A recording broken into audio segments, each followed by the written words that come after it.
Members, अब देखो बात करते हैं मार्केट कल कैसा रह सकता है, थोड़ा ध्यान से सुनना इंपॉर्टेंट है। मार्केट ने आज का जो लेवल है 24,000 का उसने तोड़ दिया है।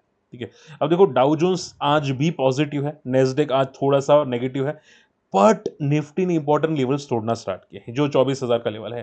क्या पैनिक होना चाहिए? नहीं, आंसर इज नहीं। बट हाँ, इंपॉर्टेंट लेवल टूटा तो है। ठीक है, 24,000 का क्लोजिंग नेगेटिव आया है। अब गिफ्ट निफ्टी देखोगे तो यहाँ पे आपको 11 पॉइंट्स का पॉजिटिव दिखाई दे रहा है, तो ये देखो टेम्पररी पुल बैक होते हैं निफ्टी के। ठीक है, जब कभी कभी ऐसा हो जाता है। पर देखो अगर आज लेट नाइट तक क्रूड ऑयल नीचे नहीं आता, ठीक है, 90 के नीचे जाने की कोशिश नहीं करता, तो कल market stable to gap down आपको दिखने वाला है। ठीक है, सो कॉशियस रहना। और अगर क्रूड ऑयल यहां पे 100 को चला जाता है तो भाई तगड़ा वाला गैप डाउन आपको मार्केट में दिखने वाला है। ठीक है, तो आप स्ट्रेटेजी क्या रहेगी, समझो बात को। मार्केट मार्केट की क्लोजिंग नेगेटिव आई है, ये प्योर डाउन ट्रेंड में है। अगर हम लोग 2 आवर्स का चार्ट भी देखें, जस्ट अ सेकंड में इसको बंद कर देता हूं। देखो यहाँ पे 2 आवर्स का चार्ट देखें तो क्या दिखाई दे रहा है? 2 आवर्स का चार्ट प्योरली नेगेटिव ट्रेंड है। ठीक है, आरएसआई अगर आप देखोगे तो एकदम ओवरसोल्ड जोन के आसपास जा रहा है, अभी 40 आरएसआई है। और चांसेस है कि जैसे ये ब्रेक होता है और ये बड़ा पिटेगा। ठीक है, अब ये आप समझ के चलो कि ऑलरेडी ब्रेकडाउन हो चुका है, यहां पे ऑलरेडी ब्रेकडाउन हो चुका है। तो जैसे ही आज का लो टूटेगा मार्केट आएगा सीधा 23,800 के आसपास। ठीक है, तो स्टेबल टू गैप डाउन में आज का लो टूटते ही मार्केट नीचे आ सकता है 23,800 पे। अगर गैप डाउन ओपन हुआ तो भी चांसेस पूरे हैं कि भाई 23,800 के आसपास आ सकते हैं। अब मान लो कि डायरेक्टली ही 23,800 पे ओपन होता है तो हो सकता है यहाँ पे सपोर्ट ले ले। ठीक है, बट इससे पहले इसके बीच में कहीं पे ओपन होता है तो यहाँ पे एक बार 23,800 को टेस्ट करने की मार्केट कोशिश कर सकता है। ओके, आई बात समझ में आप लोगों को? अब देखो अगला पॉइंट आ जाता है, थोड़ा ध्यान से सुनना। देखो ट्रंप है ना, ट्रंप ने यहाँ पे वार्निंग देना स्टार्ट कर दिया है। अगर हम लोग बात करें यूएस ईरान की, तो देखो ट्रंप ने क्लियर कट बोला है कि अगर आप लोगों ने बीच में जो भी स्ट्रेट ऑफ हॉर्मस पे आ रहे हैं, ठीक है, जो भी शिप्स आ रहे हैं, अगर आपने उस पे अटैक किया, ठीक है, तो हम लोग जो है आपकी आपकी ब्रिजेस, आपका पावर प्लांट को डिस्ट्रॉय कर देंगे। ये किसने बोला? ट्रंप ने बोला। ठीक है, यानी कि अगर ईरान ने जितने भी स्ट्रेट ऑफ हॉर्मस पे शिप आ रहे हैं उस पर अटैक किया तो हम लोग यूएस वाले अटैक कर देंगे ईरान की पावर प्लांट पे। तो ये बहुत तगड़ा नेगेटिव कमेंट्स आना स्टार्ट किया है। ठीक है, हालांकि ट्रम्प सिर्फ धमकी दे रहा है, अगर कुछ ज्यादा नेगेटिव होता तो यहाँ पे डाउ जोन्स भी ज्यादा गिर जाता। ठीक है, तो अभी के लिए हम लोग ज्यादा सीरियसली नहीं लेंगे इसको। ठीक है, बट हाँ, मार्केट एक सेंटिमेंटली नेगेटिव इंपैक्ट तो आपको जरूर दिखाई दे रहा है। ठीक है, सो अभी के लिए रिलैक्स रहो, माइंड को ज्यादा डराओ मत, कॉशियस रहो। जस्ट सिर्फ और सिर्फ मार्केट सपोर्ट लेना रहे तो स्विंग ट्रेड में थोड़ा आपको केयरफुल लेना है, और कुछ नहीं। देखो आज भी एफ आई डी आई ने सीलिंग की है, सो डेटा नेगेटिव आ रहा है। अच्छा सुनो, जो लोग इंट्राडे करते हैं ना, वो लोग के लिए सबसे बेस्ट पता है क्या होता है? स्ट्रेटेजी। बेस्ट स्ट्रेटेजी होती है रिजल्ट इवेंट। क्योंकि देखो रिजल्ट आते हैं ना तो स्टॉक्स में वॉलीटिलिटी बढ़ जाती है। ठीक है, और वॉलीटिलिटी आती है, वॉल्यूम्स आते हैं, वॉल्यूम्स आते हैं तो ट्रेड मिल जाता है। ठीक है, आपको सिर्फ इतना ध्यान में रखना है कि 9:30 के बाद डे हाई या डे लो ब्रेक हो। ठीक है, मान लो डे हाई ब्रेक हो तो वहां पे ट्रेंड जनरली आ जाता है, कितना? 9:30 के बाद। तब तक जितनी भी वॉलीटिलिटी हो, ठीक है, उसमें ट्रेड करना बेवकूफ़ी है। 9:30 से पहले यानी कि 15 मिनट स्टार्टिंग के, उसमें ट्रेड करना बेवकूफ़ी है। ठीक है, 9:30 के बाद ही ट्रेड करना चाहिए जब the high day low break हो। बात समझ में आ रही है? तो हमेशा रिजल्ट इवेंट को फोकस किया करो, काम आएगा। अब देखो निपॉन लाइफ एसेट मैनेजमेंट का रिजल्ट आया है, नंबर्स एवरेज है। ठीक है, आप देखोगे ग्रोथ है नंबर्स में। ठीक है, मैं आपको बताना चाहूंगा, थोड़ा फोकस कीजिएगा। देखो ग्रोथ है, बट इतना भी ग्रोथ नहीं है कि भाई हम लोग बोल सके भाई तोड़ो फोड़ो नंबर्स है। इसकी वजह से मैं बोल रहा हूं कि नंबर्स एवरेज है। ठीक है, अगर आप देखोगे मार्च मंथ से लेके जून मंथ के अंदर जो सॉरी मार्च क्वार्टर से जून क्वार्टर में हल्का सा ग्रोथ है। ठीक है, हालांकि यहां पे आपको ज्यादा ग्रोथ दिखाई दे रहा है। ओके, तो numbers average to positive slightly बोल सकते हैं। अब देखो जनरली जो नंबर्स होते हैं ना, H D F C, AMC या जितने भी एएमसी वाली कंपनीज होते हैं, नंबर्स अच्छे आते हैं। ठीक है, अभी एसबीआई फंड गया ना, एसबीआई आईपीओ, उसमें अभी इंपॉर्टेंट लेवल ब्रेक होना स्टार्ट हुआ है, बट नंबर्स अच्छे आते हैं। ठीक है, इसकी वजह से पैनिक नहीं होता। ओके, तो अभी के लिए अगर बात करने जाए तो इसके नंबर्स अच्छे हैं, बट देखो प्रॉब्लम पता है क्या है ना, ऑलरेडी ये स्टॉक लाइफ पे चल रहा है। ठीक है, और जनरली लाइफ आई वाले स्टॉक को बहुत अच्छा परफॉर्मेंस करना पड़ता है, अगर नहीं करता तो स्टॉक वापस सपोर्ट लेने नीचे आता है। इसका मीनिंग नहीं देखो स्टॉक खराब हो चुका है, बट वो जस्ट सपोर्ट लेने आता है। ठीक है, सो नंबर्स ठीक है, बट ऐसा भी नहीं है कि भाई बोले कि भाई तोड़ू फोड़ू नंबर्स है। सो थोड़ा कॉशियस रहना, देखते हैं कल रिएक्शन क्या आता है, बट हाँ नंबर्स ठीक है, हम लोग बोल सकते हैं। एचपीसीएल की अगर बात करने जाए यहाँ पे, एचपीसीएल के देखो बहुत ही वाहियात नंबर्स है, बहुत ही वाहियात नंबर्स है, बट देखो ये एक्सपेक्टेड था कि इतने नंबर्स आने वाले, वीक नंबर्स आने वाले हैं। ठीक है, अगर आप देखोगे यहाँ पे 12,000 करोड़ का लॉसेस किया है, जो लास्ट 2 क्वार्टर में काफी अच्छा प्रॉफिट था।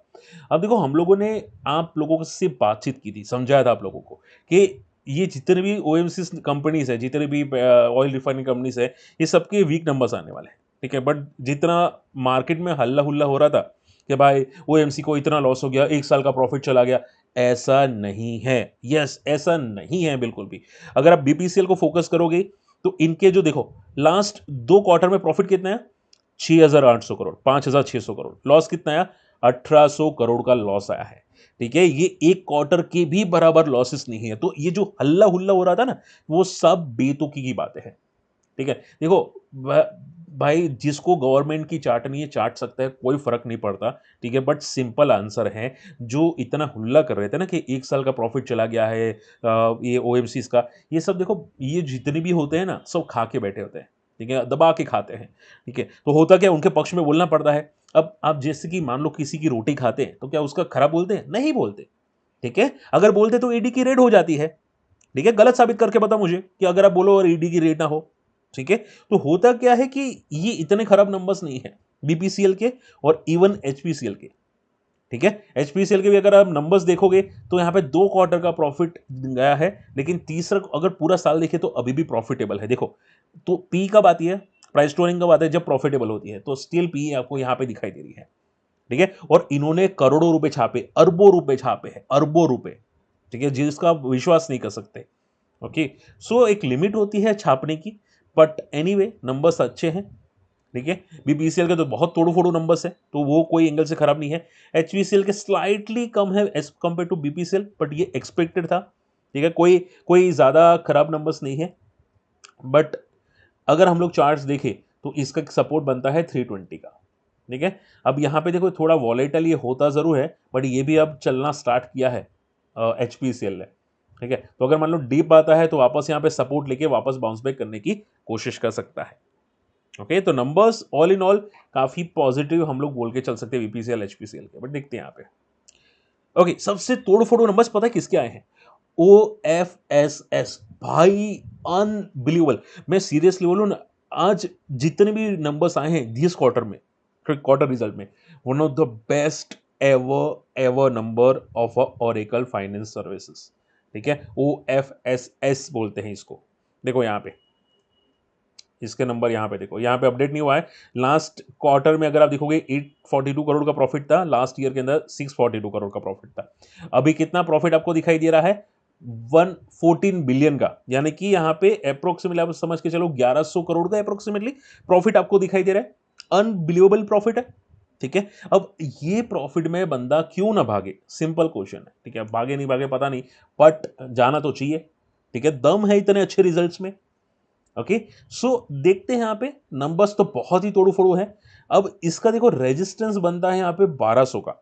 अब लास्ट टाइम ऐसा हुआ था कि यहाँ पे स्टॉक सीधा 32% भागा था, उसके बाद बहुत तगड़ा भागा था। तो ऐसा मत समझना कि भाई अगर मान लो एक दिन में बड़ा भागता है, मोमेंटम करता है, तो वो आगे मोमेंटम नहीं करेगा। ठीक है, हमेशा याद रखो कि स्टॉक की क्लोजिंग कहाँ पे आती है। इसने 32% एक दिन में भागा था, उसके बाद डे हाई पे क्लोजिंग दी, और उसके बाद देखो। ठीक है, तो ऐसा कभी मत सोचना कि एक दिन में अगर 32% भाग गया तो कुछ भी हाथ में नहीं आने वाला। बात समझ में आ रही? तो नंबर्स बहुत ही अच्छे हैं, बट देखते हैं कल सस्टेन कितना करता है। और हमेशा याद रखो, कंपनी की कमेंट्री इंपॉर्टेंट है। अभी कमेंट्री नहीं आई है, बट कंपनी की कमेंट्री इंपॉर्टेंट है कि वो कैसी आती है, उस पर डिपेंड करता है। वाटरवेज लेजर्स, यानी कि आप सभी लोग जानते हैं ये जो क्रूज शिप होती है ना, ठीक है, वो कंपनी है। और नंबर्स वीक है। ऐसा लगता है कि जून क्वार्टर के अंदर कोई ये आता नहीं है क्रूज शिप के अंदर, या फिर लोग पसंद नहीं करते अभी के लिए, तो प्रॉफिट डिक्लाइन हुआ है, EBITDA घटा है, नंबर्स वीक है, वैल्यूएशंस महंगी है। Be careful, be cautious. And last note list HAL, sorry HEG के numbers totally turn around numbers है। EBITDA कंपनी प्रॉफिटेबल हुई है और तगड़ा प्रॉफिट आया है। ठीक है, 151 करोड़ का, और वैसे भी कंपनी एक्सपेंशंस करी है, तो आना ही था EBITDA इतना तो। ओके, नंबर्स डेफिनेटली पॉजिटिव है। अब अगर हम लोग रिजल्ट्स की चार्ट्स की बात करें, देखो चार्ट्स बहुत वॉलेटाइल है, देखो बहुत तगड़ा वॉलेटाइल है, 1 महीना ऊपर 1 महीना नीचे, 2 महीना ऊपर 1 महीना नीचे, बहुत वॉलेटाइल स्टॉक है और ऐसे स्टॉक के रिजल्ट बहुत वॉलेटाइल आता है। तो ऐसा मत सोचना कि ये रिजल्ट अच्छा आने के बाद नेक्स्ट क्वार्टर रिजल्ट अच्छा आएगा, ठीक है, क्योंकि सेक्टर कौन सा है, ये सभी मेटल्स के साथ कनेक्टेड होते हैं सेक्टर, ठीक है, ग्रेफाइट इलेक्ट्रोड्स का सेक्टर है और इसके रिजल्ट हमेशा वॉलेटाइल ही आते हैं। तो नम रेजिस्टेंस है 800 का, बहुत केयरफुल है ना, नंबर्स ठीक है बट सस्टेन करेगा कि नहीं वो नहीं पता टॉप पे, ठीक है, क्योंकि जनरली होता क्या, अच्छे रिजल्ट आने के बाद भी ये ऐसी कंपनी सस्टेन टॉप पे नहीं करती। चलिए फटाफट आप लोगों की क्वेरीज लेना स्टार्ट करते हैं। सबसे पहली क्वेरी है इंडिया मार्ट की कि सर रिजल्ट अच्छे आने के बाद इंडिया मार्ट फॉल क्यों किया।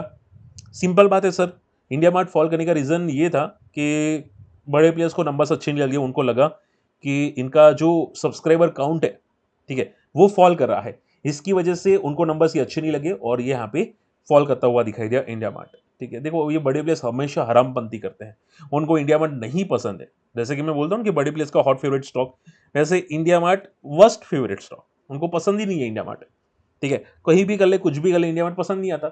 तो इसकी वजह से ये हो गया, जजडेल हो गया, वो पसंद नहीं करते, ऐसा लगता है उन लोगों ने ना बोल दिया है, ठीक है, इंडिया मार्ट वालों ने, तो इसकी वजह से पिटता रहता है। सपोर्ट है 1800 का, ठीक है, पर देखो हमेशा याद रखो कि अगर फॉल आए ना 5% से ज़्यादा फॉल तो थोड़ा पैनिक होता है। दूसरा 7 दिन का वेट करना चाहिए हमेशा कि 7 दिन का मोमेंटम कैसा रहता है। तीसरा 3200 का रेजिस्टेंस है, ठीक है, और इतने भी खराब नंबर्स नहीं है कि भाई इसको पैनिक करना चाहिए, पर ठीक है छोटा मोटा फॉल आ जाता है। अदानी ग्रीन के नंबर्स कैसे, अभिषेक शर्मा जी ने पूछा था। देखो सर मैंने अदानी ग्रीन के नंबर्स देखे हैं, नंबर्स आउटस्टैंडिंग है, ठीक है, अदानी ग्रीन के, बट हुआ क्या है कि अदानी ग्रुप ऑलरेडी रिसेंटली काफी भागा है, तो आप नंबर्स को देख के एंट्री करना बेवकूफी बन सकती है। समझो बात को, जैसे कि एचएफसीएल के नंबर्स अच्छे हैं बट वो आज टॉप से गिरा 3%, ठीक है, तो इंस्टेंटली कूदना स्टॉक के पीछे नंबर्स आने के बाद वो बेवकूफी है, ठीक है। बहुत सारे लोग कॉल ऑप्शन लेना स्टार्ट कर देते हैं, मतलब सट्टा खेलते हैं ना, तो ये हमेशा बेवकूफी होती है। स्टॉक को पहले देखो कि क्या कर रहा है स्टॉक, ठीक है, और रिजल्ट अगर लाइव मार्केट में आते हैं ना उसको छेड़ो मत, उसको मत छेड़ो, उसको नेक्स्ट डे को देखो, क्योंकि आपको लाइव मार्केट में इतना उल्लू बना देगा जितना आपने भरोसा नहीं किया होगा। ओके, तो नंबर्स अच्छे हैं अदानी ग्रीन के, बट मुझे लगता है कि ये सस्टेन शायद ना करे क्योंकि ऑलरेडी भागा हुआ है, तो ये थोड़ा सपोर्ट लेने आ सकता है उस टाइप का। Okay, BPL same sir, BPL का नंबर्स अच्छे हैं बट ये सपोर्ट लेने आ रहा है और कुछ नहीं। लोटस डेवलपमेंट यहाँ पे किसी ने पूछा था, 2 दिन से अभी लगातार भाग रहा है लोटस, मैंने क्रॉस चेक किया, मुझे कोई डेटा दिखा नहीं कि क्यों वो भाग रहा है, मे बी हो सकता है कुछ ना कुछ रीजन आया हो, कुछ आया हो, बट अभी कोई डेटा एग्जैक्टली सामने नहीं आए हैं कि क्या मोमेंटम आया है, क्यों मोमेंटम आया है, ठीक है, टेम्पररी मोमेंटम हो सकती है।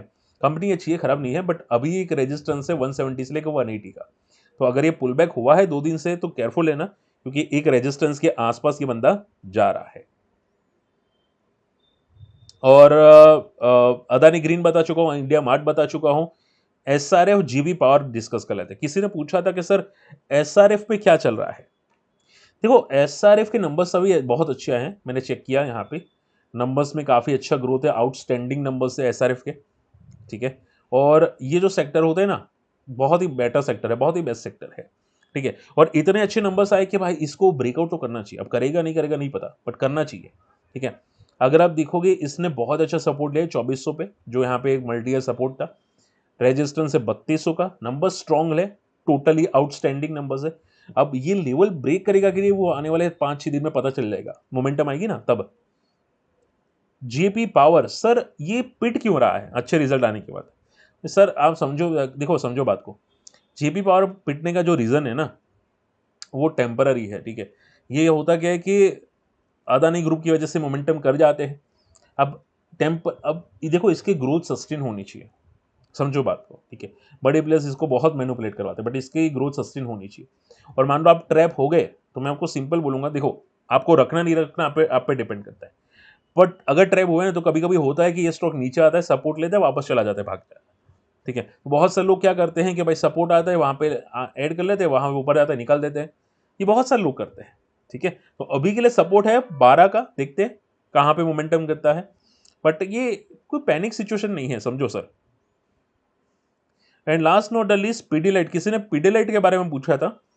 देखो पीडीलाइट भी नंबर्स आई थिंक बाकी है शायद, राइट, नंबर्स पीडीलाइट के कंपनी बहुत अच्छा मूव कर रही है, बट पिछले 3 साल से इसने एक रेंज में ही बिताया है, अराउंड 1300 से लेके 1400 की रेंज में ही है, ठीक है? कोई कोई मोमेंटम है नहीं, और रीज़न हो सकता है कि कंपनी में कोई ग्रोथ भी ना हो। अगर आप देखोगे तो मार्च क्वार्टर है, अभी लेटेस्ट रिजल्ट बाकी है, बट इनके रिजल्ट्स में कोई खास ग्रोथ नहीं दिख रहा है, देखो यहाँ पे।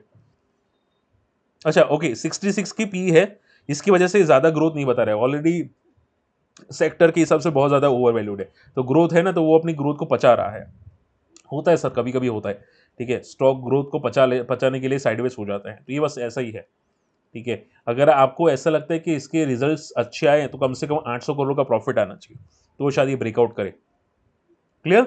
चलिए, होप आज का वीडियो पसंद है, वीडियो शेयर करना, चैनल सब्सक्राइब कर लेना, फ्री टेलीग्राम में नहीं है, जाके ज्वाइन कर लेना। मिलते अगले वीडियो में, बाय।